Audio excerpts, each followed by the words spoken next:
GSP दलनिफ्राय माने central कमिटिनिनो सासे general secretary Praful देखा बिनि दैदेननायाव गासै दिनै साबाया बाहाय जयेन जानाय जादों आरो लिस्टआव अबसे दंबावोमोन आरो GSP दोलोजों जेबो आसा गैलिया गण सुरक्षा पार्टिजों आरो बे खालि अदालगुरिल' नङा गासैबो डिस्ट्रिक्टआवनो बेबायदि मोनसे हताशा फ्रास्ट्रेसन फैदों GSPजों GSPआ मोनसे गुसुं थांखि लानानै जोनोम जादोंमोन बर'नि गेजेराव मोनसे सेन्टिमेन्ट डेभेलप खालामनानै दिनै बे राजनितिया सोलिनो गोब्राब जाबाय दा बे सोलिला ओंखायनो बिसोरो बाहाय जयेन जाफैदों आरो बे जोबोद मोजां बाथ्रा दरं अदालगुरियाव NDAनि केन्डिडेट दिलीप सैकियाखौ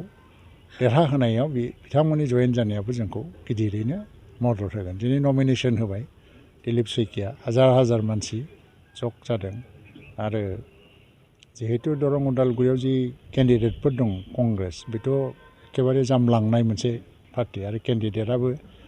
बे आरो मालाबाबो देरहानाय नङा आरो केन्डिडेट हिसाबै बुंनांगौ जेबो गैया कंग्रेस दोलोनि अबस्थायानो जोबोद दुरबल BPFआव जोंहा दा दुर्गादास बर'आ गेलेदों बेनाथ' बेकग्राउन्डआ 2 बोसोरनि BPF बियो बिनि आगोलथ' आरो बियो ना आन्दलनकारि संगठनजों लिंक दङमोन ना BPFजों लिंक दंमोन ना गुबुन माबा मोनसेजों लिंक दंमोन बे AGP मोन उनाव कंग्रेस जादों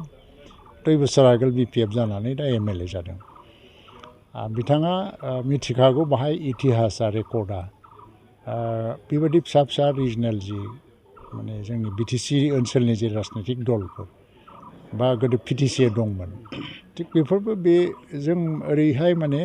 बेखौ देरहानायनि रेकर्ड गैया आरो बाहाय देरहानायनि रेकर्डआ सब समय MPआ नेशनेल पार्टिफ्रानो देरहाबोदों कंग्रेस नङाबा BJP बे खुनुदिन सोरबा बर' मानसियाबो देरहानो हायाखै खिन्थु दा मोनसे कनस्टिटुवेन्सि डिलिमिटेसनजों मोनसे लामाया फैबाय थादों भबिष्यत हयतोबा मोजां मोनसे परिबेसबो फैनो हागौ खिन्थु दिनैनि दिनाव दुर्गादास बर'आ बाहाय मोनसेल' खारनाव गेलेदों बे जाहैबाय मा इलेक्सन गेलेनानै हान्जाखौ बासायनांगौ आरो दिनै मोनसे सोंनाय फैयो आंनाव जे दुर्गादास बर'आ सोरनि हेंथायै इलेक्सन गेलेदों बेयो दिनै UPPL प्रमद बर'खौ रायबाय थादों दिलीप सैकिया रायबाय थादों खिन्थु NDAखौथ' रायाखै कंग्रेसआ जेरै स्पष्ट नीति लानानै BJPखौ रायो NDAखौ रायो आरो मुख्यमन्त्रिखौ रायो प्रधानमन्त्रिखौ रायो बे सोरखौ रायदों बिनि फायदा सोरनि एगेन्स्टआव खारन UPPLखौ रायनानैथ' जेबो लाब गैया बेवहाय खारन UPPLआथ' डाइरेक्ट केन्डिडेट गैया बेवहाय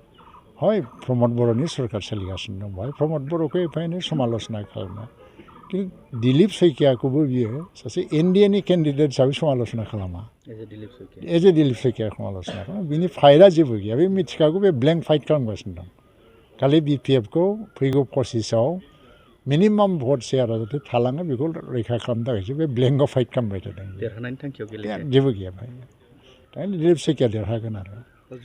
दा जयन्तआथ' दिनै फेजेननो हानाय रावबो क्षमता गैया बाहाय BPFनिफ्राय गेलेदों खिन्थु मोनसे खोथाया मा क'क्राझार लकसभानि सिङाव कनस्टिटुवेन्सिनि सिङाव BPFनिफ्राय गासै 6 जन MCLAआ 7 BJPआव 7 UPPLआव जयेन जाबाय आरो बेनिफ्राय सासे कंग्रेसनि MCLA दंमोन सजल सिं होननाय सजल सिंआबो कंग्रेस गारनानै BJPआव जयेन जाफैबाय गासै थारमाने 7सा MCLAफ्रानो दानि NDAजों दङ थ' बेथ' भट शेयार बिराद इर'सन जाबाय हरैहाय आरो फार्स्टथिं जोङो रुलिंआव दं फार्स्टथिं जोङो दिल्लीजों दङ फार्स्टथिं जोङो दिसपुरजोंबो दङ आरो जों गोजायैबो दङ बे बेलायाव नरेन्द्र मदि डक्टर हिमन्त बिश्व शर्मा मोनबादिनि मोनसे आशीर्बाद थानाय बोर थानाय मोनसे सासे केन्डिडेट हिसाबै बियो सबसे शक्तिशाली केन्डिडेट आरो दा NDA हिसाबै गेलेदों जिहेतु 6 लाखनि बारा भट मोनहैगोन जोङो बे अंकआ क्लियार चिफ मिनिस्टारा दाखालि बुंदों 2.5 लाखनिफ्राय 3 लाख डिफारेन्सआव जुदि 2.5 लाखनिफ्राय 3 लाख डिफारेन्सआव जोङो देरहाहैनांगौबा जोंनि भटआ 6 लाखनि खम जानो नाङा मानो होनबा हाग्रामाया 2.5 लाखसो भट मोनोबा नबसरनिया 2 लाखनि एसे खम कंग्रेसआ 1 लाखसो मोनोबा बिदिबासो 2.5 लाख बा 3 लाख डिफारेन्सआव जों देरहाहैनाय जायो आरो जयन्त बसुमतारी देरहानायाव जेबो खुनु फेक्टर गैया आरो नाथाय नबसरनिया दिनै इलेक्सन गेलेनो मोनला होननानै दिनै खौरां नबसरनि केसआ मोनसे आयेननि माबायाव दंबाय थायोथ' दासिमबो लिगेल प्रसेसआ जोबाखै जों नबसरनिया इलेक्सन गेलेयो गेलेया बेखौ लानानै जों बारा खरस खालामनो गेलेबाबो बे देरहालायबाय 2 लाखनि गाहायाव थागौमोन आरोखि दा नबसरनिया गेलेयाबाबोथ' सोरबा गेलेनो हागौ बिनि जानानै खिन्थु दा हाइकर्टनि अर्डारा नैबेसो जे दाखालि मोनसे सिंगेल बेन्च जाजआ मोनसे स्टेट लेभेल सिकिउरिटिनि कमिटिनि अर्डारखौ माने सासपेन्ड खालामदोंमोन माने नबसरनियानि बर' कसारि सार्टिफिकेटखौ केन्सेल खालामनाय स्टेट लेभेल SLSCआ स्टेट लेभेल सिकिउरिटिनि कमिटिया बेखौ केन्सेल खालामदों बे बर' कसारि नङा होननानै दा बेखौ बिसोरो पिटिसन होनानै मोनसे आपिल खालामदोंमोन मा बेखौ सासपेनसन खालामदों अर्डारखौ बे सिंगेल बेन्च जाजआ मा साननानै खालामदों सासपेनसन खालामदों थारमाने बेखौ इलेक्सन गेलेनो सुबिदा होबावनाय बायदि जादोंमोन आरो दिनै जि मोनसे डाबल बेन्च जाज मोनसे फैबाय आरो बिसोर बेखौ नायबाय बे जाजमेन्टआ रं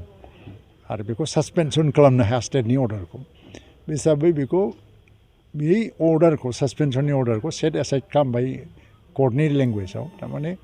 दा बेनिया माने बे केन्सेलैनो दङ सार्टिफिकेटआ खिन्थु बिनि एन्टायार जे इलेक्सन पिटिसन बे दाबो फाइनाल सेटेलमेन्टआव फैयाखै हाइकर्टआव आरो बेखौ दा दानि डाबल बेन्च जाजआ मोनसे अर्डार होदों मा जिहेतु इलेक्सन रिलेटेड गाबोननिफ्रायनो कर्टआव लिस्ट जानांगौ डे टु डे हियारिं जानांगौ आरो फाइनाल सेटेलमेन्ट गोख्रै खालामनांसिगौ इलेक्सननि आगोलनो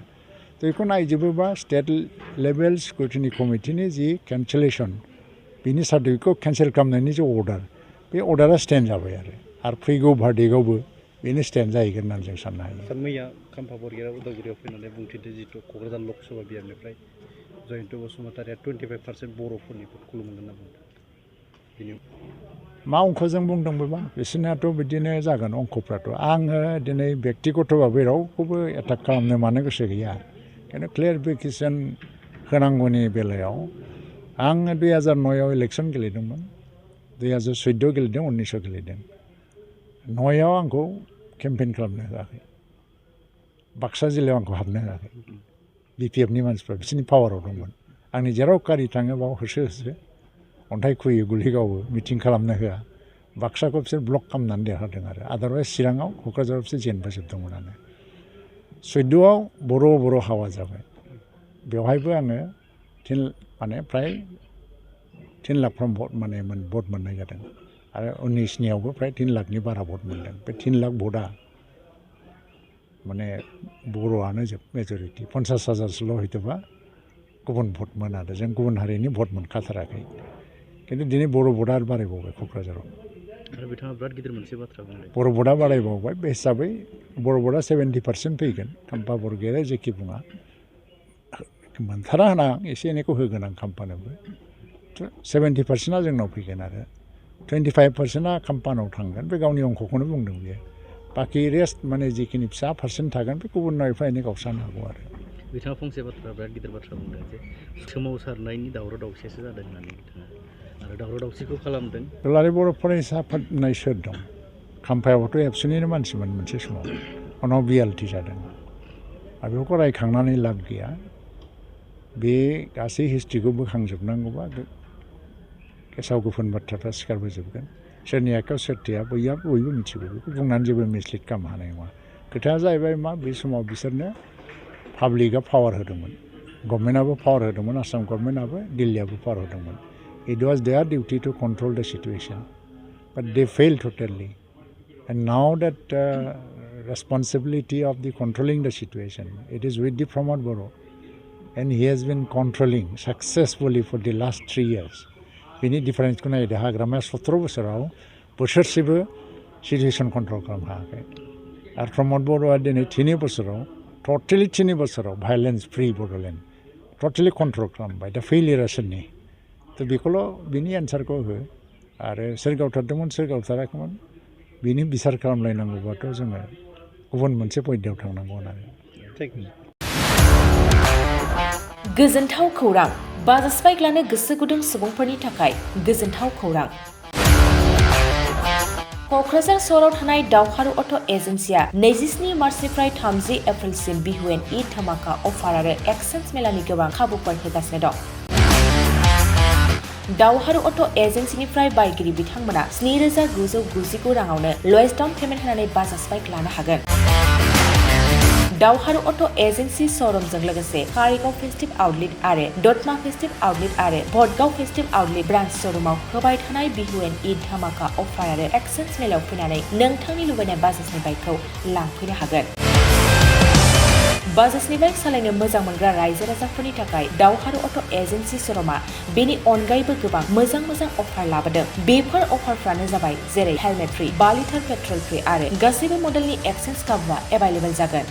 आरोबाव गुबुन मोनसे मोजां खाबुआ जादों 500 रां होग्रोनानै गोसोबादि बाइकखौ नोंथाङा आवगायना दोननो हागोन। गोबां बाथ्रा मिथिबावनो थाखाय 60000399878822018193 जानबुं नाम्बारनि गेजेरजों खौरां लाहरनो हागोन।